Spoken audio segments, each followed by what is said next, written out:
You should reconsider this guy. The room fell silent at her words. The adults exchanged uncertain glances. My sister, attempting to diffuse the tension, was about to intervene, but I stopped her. Why? Because the lumberjack is giving him a scary look. And I can't see his face. There's too much hair. I'm Sophia. We live as a family of 5. My parents, my sister, and niece. My sister lost her partner to illness and returned home with my 2-year-old niece, Emma. Since then, we've all pitched in to raise Emma. Luckily, I work from home, so I take care of Emma during the day while my parents and sister are busy. I own my own company, but I don't have any employees. I started the company by myself and generate income. A game app one developed during my student days became popular, and subsequent app releases have been consistently successful. Now, I have a stable income. My sister worries about me, a recluse who rarely leaves the house. Sophia, you know you could move out, right? Why would I? Isn't it time for you to experience living alone or something? Not really. Are you worried about us? Huh? You've been helping with Emma since we moved back. With your income, you could afford a fancy city apartment. A city apartment? No thanks. But Enough. What's your point? you're still young. What about romance? Romance? Not interested. Being with Emma is all the comfort I need, so don't worry about me. And it's true, I adore my niece. I've never had any interest in romantic relationships. I just want to be there for Emma, who is the child of my sister I deeply respect. I openly admit I really care about my sister, and I'd do anything for her. I've even chased away countless worthless guys who approach my sister like a loyal dog.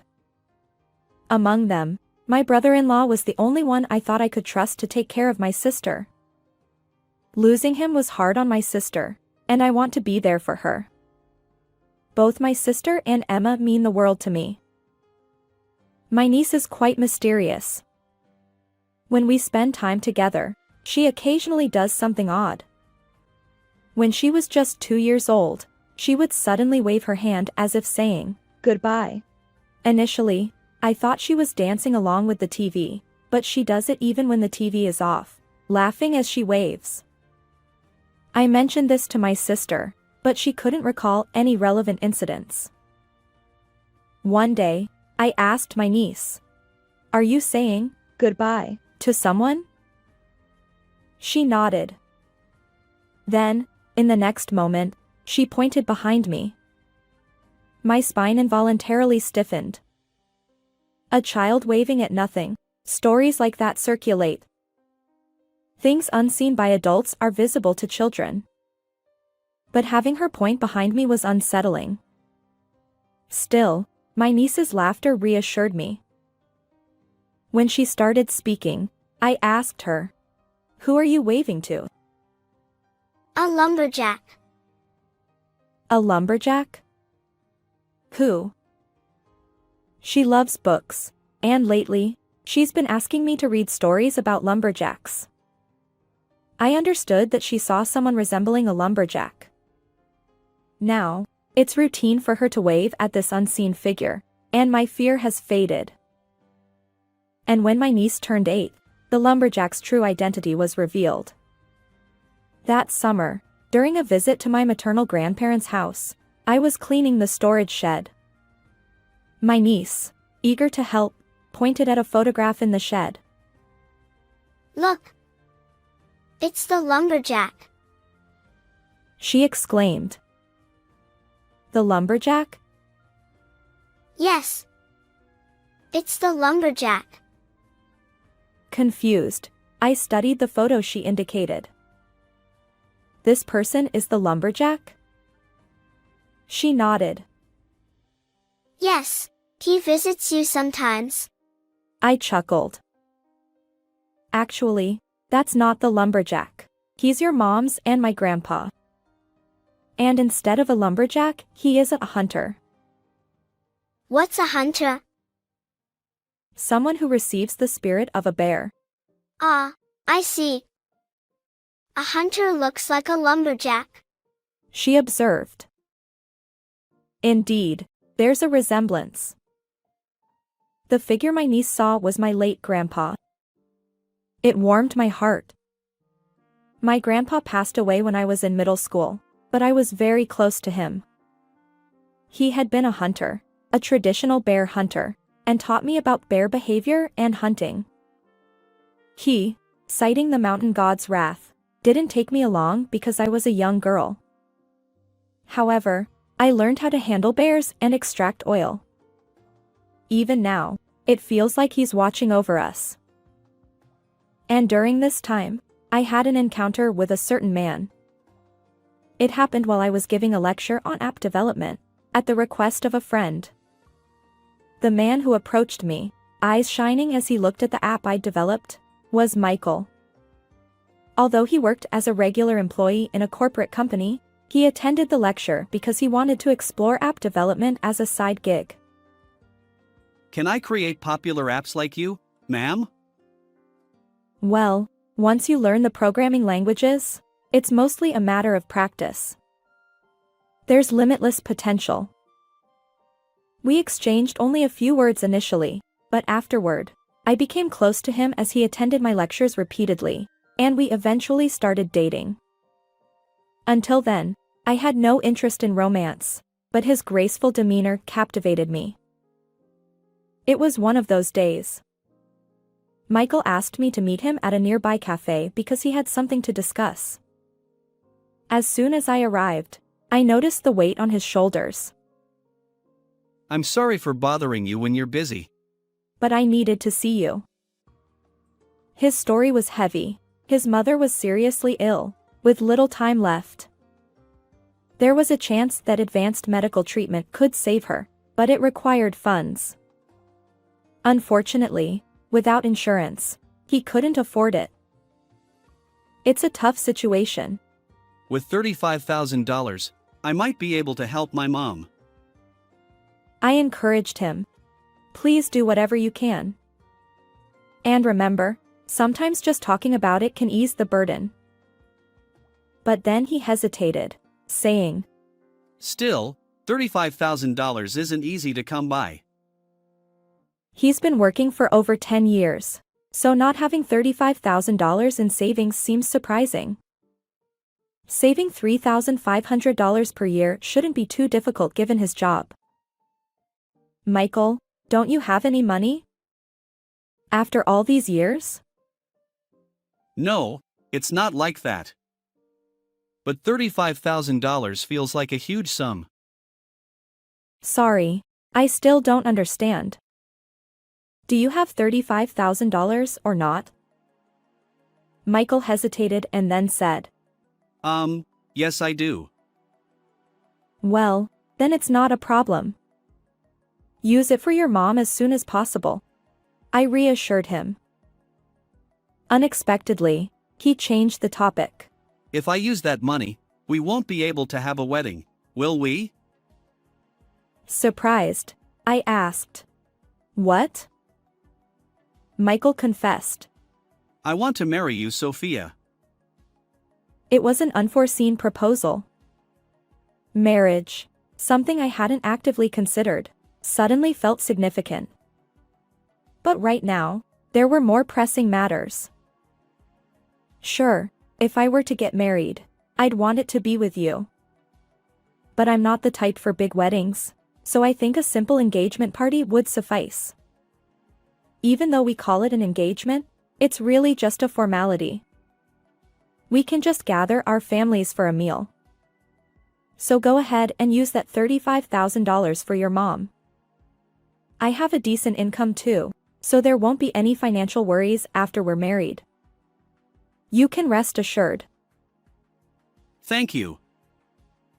3 months after that incident, I was relieved to hear that Michael's mother began to recover thanks to advanced medical treatment. And once again, Michael proposed marriage, and I accepted. I had thought each of us would visit each other's parents' homes to exchange greetings. However, since his parents' house is company housing and they'd like to avoid becoming the subject of neighborhood gossip, we decided not to visit their house. Instead, we held the meeting at a restaurant. To avoid inconveniencing him, I also refrained from inviting him to my home. My parents, I, and he all gathered at another restaurant. Afterward, we would celebrate our engagement with a private family meal, and both sides agreed to proceed with the wedding.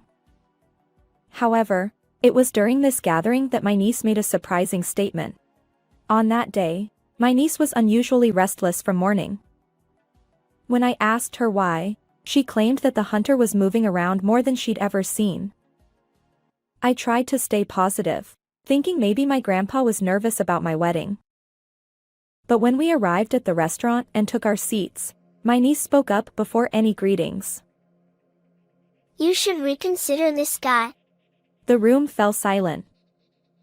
The adults wore indescribable expressions. My sister attempted to diffuse the tension, but I stopped her.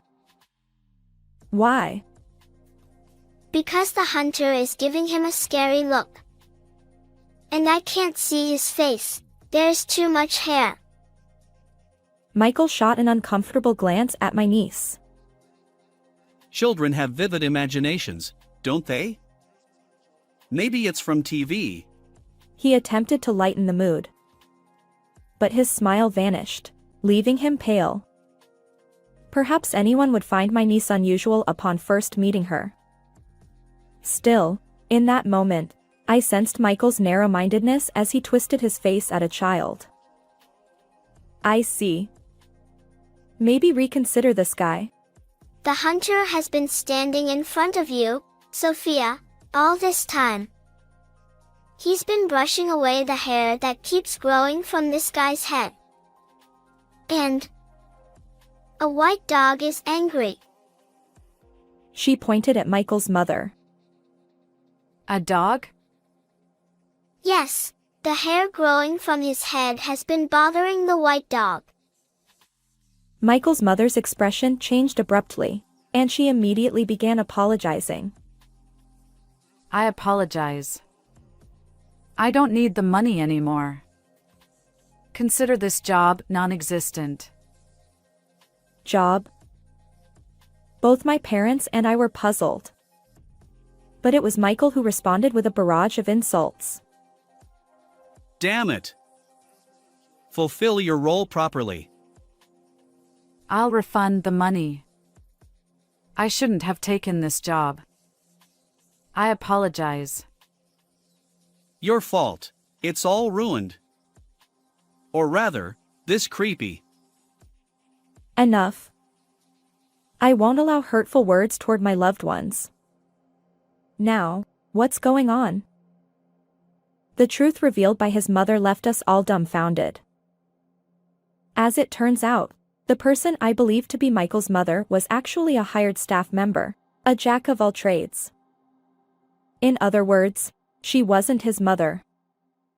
She knew it was wrong, but tempted by the money, she accepted the request. Despite her desperate apologies, I couldn't bring myself to blame her.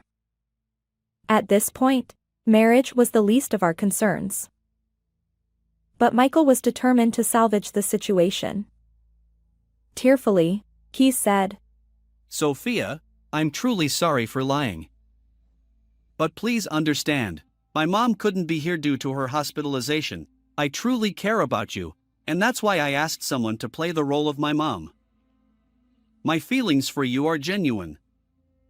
Please believe me. His eyes pleaded with me. No, it's impossible. I replied without hesitation. What kind of marriage starts with a lie? Is this some B-movie? This is real life. I won't marry under false pretenses. Let's consider this marriage null and void. Michael sighed and took a different approach. Fine. Guess it's over. You're stingy anyway. What?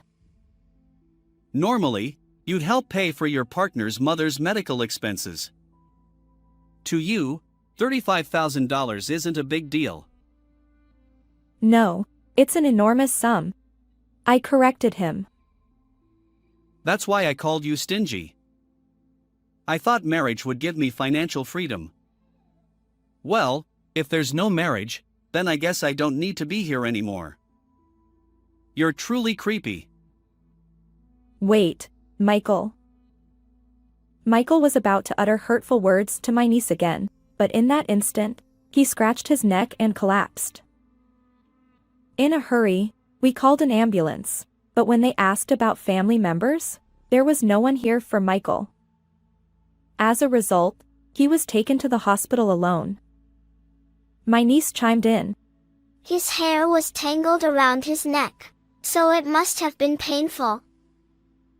The tense atmosphere seemed to tighten even more. The white dog is smiling. That's great. My niece said to the woman who had posed as Michael's mother.